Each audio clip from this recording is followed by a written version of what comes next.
Hello, everyone, and welcome back to the Stoic Compass. I'm Jim. And I'm Ellie. Today we're diving into something that might surprise you, what the Squid Game can teach us about Stoic philosophy. Before we jump in, please hit that like button and subscribe to our channel if you're enjoying the show. It really helps us out. Thanks so much. Now, I have to admit, when you first suggested we talk about Squid Game and Stoicism, I was scratching my head a bit. I get that. On the surface, a brutal survival game doesn't seem very philosophical. Right, but you found this fascinating article by Konstantin Pavliouts. Exactly. It's from the Blackwell Philosophy and Pop Culture series, and it's called A Stoic Wouldn't Play the Squid Game. Now that's a bold statement. It really is. And Pavliouts makes a compelling case for why someone practicing Stoicism would never enter that game in the first place. Interesting. So for anyone who hasn't seen the show, can you give us the basic setup? Sure. Squid Game is about people drowning in debt who are offered the chance to play childhood games for massive prize money. Sounds innocent enough so far. Here's the catch. If you lose, you die. It's a survival game with 456 players competing for about 46.5 billion won. Whoa, that's quite the stakes. Right. And what makes it even more disturbing is that the game creator, the old man, explains it was all created for entertainment. Entertainment? Yeah. He says wealthy people get bored because nothing matters when you have unlimited money. So they created this game to feel something again. That's pretty dark. But I can see how this connects to Stoicism. The wealthy characters are seeking fulfillment in all the wrong places. Exactly. From a Stoic perspective, they're chasing external goods for happiness instead of finding it within themselves. Right. So let's get to the heart of it.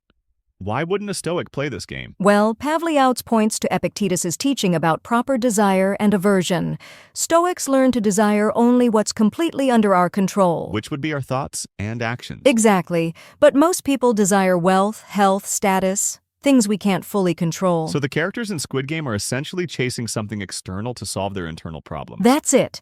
They think winning money will fix their lives, but they're putting their fate in the hands of luck and games they can't control. Now, to be fair, these characters are in some pretty desperate situations. The main character is drowning in gambling debt. True.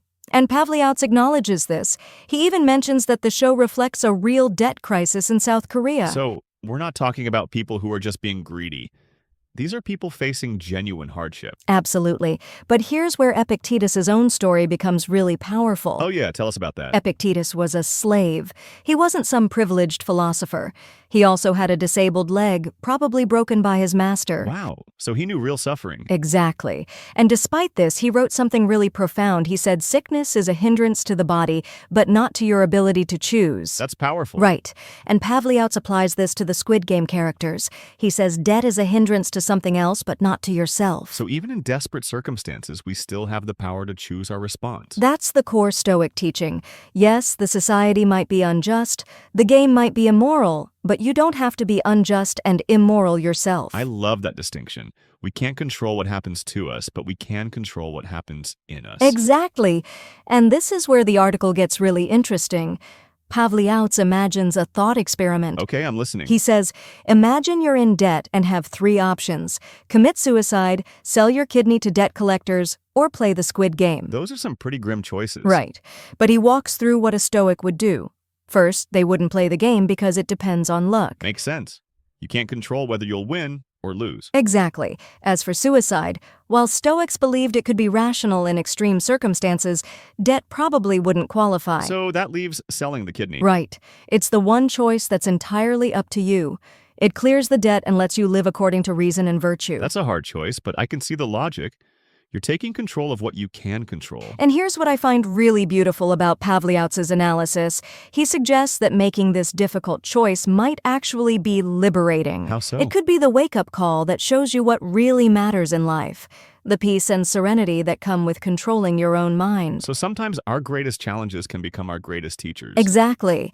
Instead of being trapped by circumstances, you realize your true freedom comes from within. You know, there's another angle here that I think is worth exploring. What about the wealthy characters who created the game? Oh, that's a great point.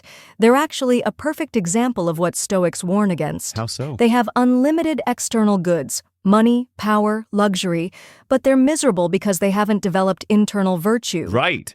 The old man literally says everything became boring because nothing mattered anymore. Exactly. They're seeking meaning and excitement in all the wrong places. A Stoic would find fulfillment in wisdom, justice, courage, and temperance. So in a way, both the poor and the rich characters are making the same mistake. That's brilliant, Jim. They're both looking for salvation in external things instead of developing internal strength. And this connects to something Epictetus said, right? About rich and poor people? Yes. He said these reasonings don't cohere. I am richer than you, therefore I am better than you. So wealth doesn't make you good or bad. It's your character that matters. Exactly. A rich person and a poor person can be equally virtuous or equally lost. This is making me think about Marcus Aurelius. He was literally the most powerful person in the world, but he found meaning in philosophy, not power. Perfect example. And Pavliouts actually quotes Marcus Aurelius in the article. He talks about finding delight in the virtues of others. That's so different from the Squid Game creators who find entertainment in others' suffering. Absolutely. Marcus Aurelius looked for examples of virtue to inspire him. The game creators look for desperation to entertain them. So let's get practical here. What can we learn from this for our own lives? Well, first, we can ask ourselves, what are we really seeking when we chase external goals? That's a good question. Are we looking for security, status, validation? Right. And then we can ask, could I find those things through developing virtue instead? So instead of chasing the promotion for status, maybe I focus on doing excellent work because it's the right thing to do. Exactly. You're finding meaning in the process, not just the outcome. And what about when we face our own Squid Game moments?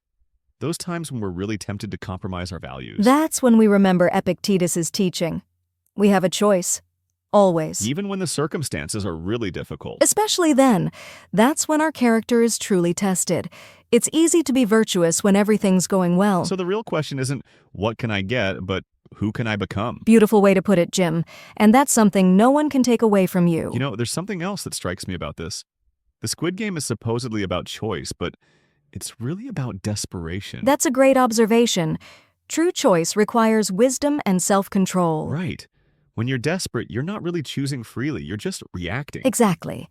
And that's why Stoic training is so important. It prepares you to make real choices even under pressure. So how do we build that kind of strength before we need it? Daily practice, small choices that align with virtue. Like Marcus Aurelius said, we need role models and examples. And even negative examples can teach us, like the characters in Squid Game. Absolutely. We can look at their choices and ask, what would I do differently? How would virtue guide me? This reminds me of something we've talked about before. The idea that philosophy isn't just intellectual exercise. Right. Stoicism is meant to be lived, not just studied. And shows like Squid Game, as dark as they are, can be mirrors that help us see ourselves more clearly. Exactly. They force us to confront difficult questions about what we value and what we're willing to sacrifice. So let's end with this.